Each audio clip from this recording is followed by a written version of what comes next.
Sa bawat kanto ng ating bayan, may mga kwentong hindi pa naisusulat, mga lihim na tahimik na nagmamasid mula sa dilim, mga pangyayaring mahirap ipaliwanag, at minsan mas mabuting huwag nang ungkatin. Pero ngayong gabi, bubuksan natin ang pinto patungo sa isa na namang kababalaghan.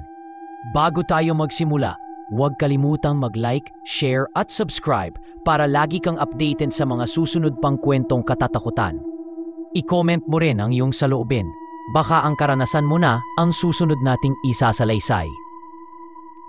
Tinik ng kalamansi at ang misteryo ng sapatero. Sa bayan ng San Lorenzo, may isang lumang tindahan ng sapatos na matagal nang sarado sa araw. Ngunit sa gabi, bukas ito para sa mga kakaibang bisita. Pag-aari ito ni Mang Ruben, isang matandang sapatero na kilala sa paggawa ng matitibay na sapatos at sa pagkakaroon ng mamasikreto. Isang gabi ng Hunyo, habang malakas ang ulan, dumaan si Lando, isang batang mag-aalak sa harap ng tindahan. Nasilayan niya ang ilaw sa loob at narinig ang tunog ng martilyo. Pero ang nakakapagtaka, may humahalinghing sa loob.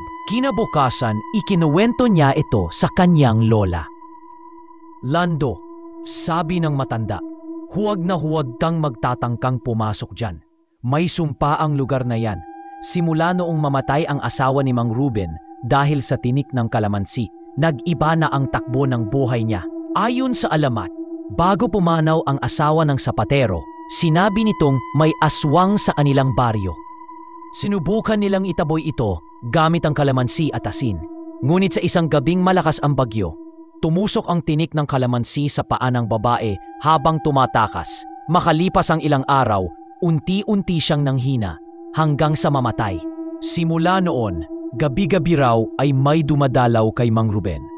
Mga nilalang na tila naghahanap ng sapatos na kayang maglakad ng tahimik sa dilim. Minsan, naririnig ng mga kapitbahay ang paghampas ng martilyo at pagkaluskos ng balat sa loob. Pero ang nakakatindig balahibo, may amoy ng kalamansi na humahalo sa halimuyak ng dugo. Isang gabi, may naglakas loob na sumilit sa bintana at nakita si Mang Ruben, walang saplot pang itaas, pinapakuan ng mga pako ang sapatos na gawa sa balat. Balat na parang hindi galing sa hayop. Sa sulok ng mesa, may tinik ng kalamansi na kulay itim na sa kalumaan. Hanggang ngayon, hindi malinaw kung ano ang tunay na nangyayari sa loob ng lumang tindahan. Pero may iisang babala ang mga matatanda. Kapag naamoy mo ang halimuyak ng kalamansi sa gitna ng gabi, huwag ka nang lumingon. Baka ang sapaterong may sumpa na ang susunod na gagawang ka lang sapatos.